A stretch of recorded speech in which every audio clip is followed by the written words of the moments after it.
সারাদিন এদের পেছনে পড়ে থেকে সন্ধ্যাবেলায় ফিরে হাত মুখ ধুয়ে একটু বিশ্রাম করছেন দুই ভাই। সেই সময় হনুমন্ত এসে খবর দিল বৃদ্ধের বিশ্রাম সম্পূর্ণ হয়েছে, তিনি এখন কথা বলতে প্রস্তুত। প্রায় সঙ্গে সঙ্গেই তার গুহায় এসে উপস্থিত হলো সবাই। সেখানে আগে থাকতেই উপস্থিত ছিলেন সুগ্রীব, বৃক্ষবান ও অঙ্গদ। সকলকে পাশে পেয়ে আস্তে আস্তে ক্ষীণস্বরে কথা বলা শুরু করলেন বৃদ্ধ।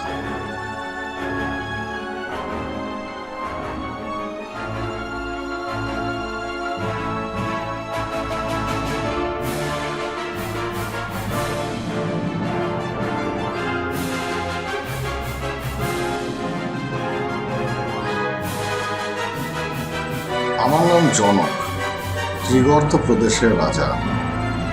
ত্রিগর্ত প্রদেশের নাম তোমরা শুনেছ নিশ্চয়।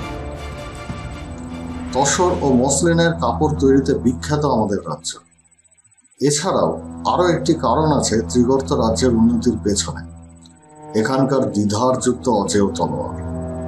আমাদের রাজ্যের গবেষকরা বহু যুগ আগেই ধাতুবিদ্যায় উৎকর্ষতা লাভ করেন এবং আবিষ্কার করেন এমন এক মিশ্র সংকর ধাতু নির্মিত তলোয়ার যা লোহার তলোয়ারও কেটে দিতে পারে, অথচ সাধারণ লোহার তলোয়ারের থেকে অনেক বেশি হালকা।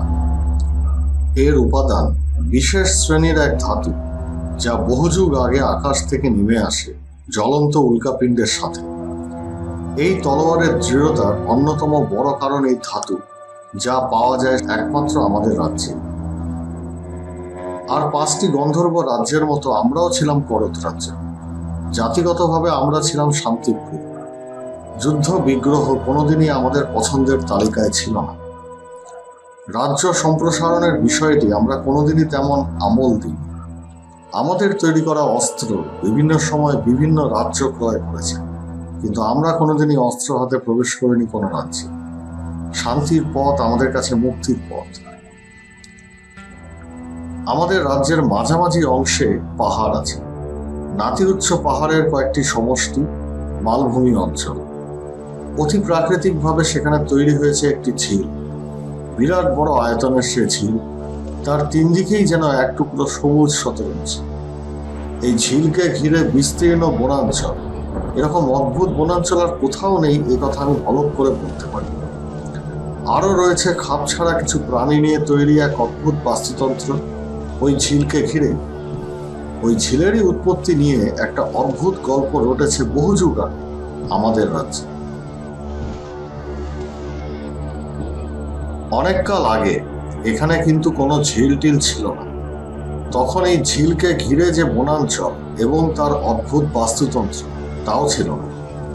এই পাথরের রুক্ষ ভূমিতে তখন ছিল একটি নাতি উচ্চ পাহাড় এবং তার থেকে উদ্ভূত একটি ছোট স্রোতস্বী। বর্ষার জলে পুষ্ট এই নদী নিচে একটুখানি নামলেই খরস্রোতা নদীতে পরিণত হতো। বছরের অন্যান্য সময় এই নদীতে খুব একটা জল থাকতো না, কিন্তু বর্ষায় এই নদী ফুলে ফেঁপে ভয়ঙ্কর চেহারা নিত। পাথুরে ও রুক্ষ ছিল সেই সময় এখানকার পরিবেশ। খুব সম্ভবত আজ থেকে প্রায় 200 বছর আগে কিংবা তারও পূর্বে একদিন রাত্রে এখানে উল্কাপাত হয়। কিংবদন্তি অনুযায়ী মুহুর্মুহু গর্জনে কেঁপে ওঠে এই অঞ্চল। বিস্ফোরণের তীব্রতা অনুভব করা যায় বহু দূর থেকে। আগুন জ্বলে ওঠে জায়গায় জায়গায়। রাতের আকাশ উজ্জ্বল হয়ে ওঠে সেই আলো। এর পরের কয়েকদিনের অবস্থা ছিল শোচনীয়। ধোঁয়ায় ধোঁয়াময় হয়ে থাকে এখানকার পরিবেশ। ধূলিকণার ঝড়ে ঢেকে যায় গোটা রাজ্য। আমাদের পাশে ছিল অষ্টপুর রাজ্য। আমরা আশ্রয় প্রার্থনা করি তাদের কাছে, আমাদের আশ্রয় দেন তারা। তারপর ধোঁয়া সরতে সবকিছু আবার স্বাভাবিক হতেই যখন লোকেরা ফেরত আসে এখানে, তখন দেখা যায় কোথায় কি, সেই পাহাড়ও নেই, সেই নদীও নেই। জায়গায় জায়গায় গর্ত। তার মধ্যেই পাহাড় যেখানে ছিল সেখানে এক বিরাট গর্ত। সেই গর্তই কালক্রমে পূর্ণ হয়ে জন্ম নিয়েছে আজকের এই ঝিল। অন্যান্য ঝিলের সঙ্গে তফাৎ একটি, এর আশ্চর্য লাল রং।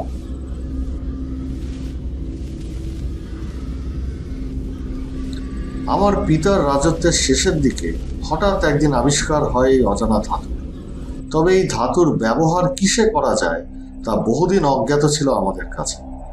পিতার মৃত্যু হলে সিংহাসনে উঠি আমি।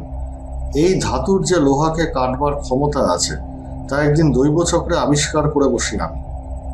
এই আবিষ্কারের কথা গবেষকদের জানাতেই তারা গবেষণায় নেমে পড়ে। খোঁজ নিয়ে জানা যায় যে এই ঝিলের আশেপাশে থাকা ছোট বড় পাথরগুলির মধ্যেই লুকিয়ে রয়েছে এই ধাতু বিপুল পরিমাণে। এর সঙ্গে লোহা সঠিক অনুপাতে মিশিয়ে এই ধাতু সংকর তৈরি হয়, যা বাস্তবিকই লোহার যে কোনো অস্ত্রকেও কেটে ফেলতে সক্ষম। এই উন্নত ধাতু আমরা তলোয়ার বানানোর কাজে লাগাই এবং বেচতে থাকি বিভিন্ন প্রদেশগুলিতে। প্রথম দিকে না হলেও পরের দিকে আমাদের রাজ্যের খ্যাতি বাড়তে থাকে এই তলোয়ারের কারণে। অবশেষে একদিন এই তলোয়ার রাবণের চোখে পড়ে যায়।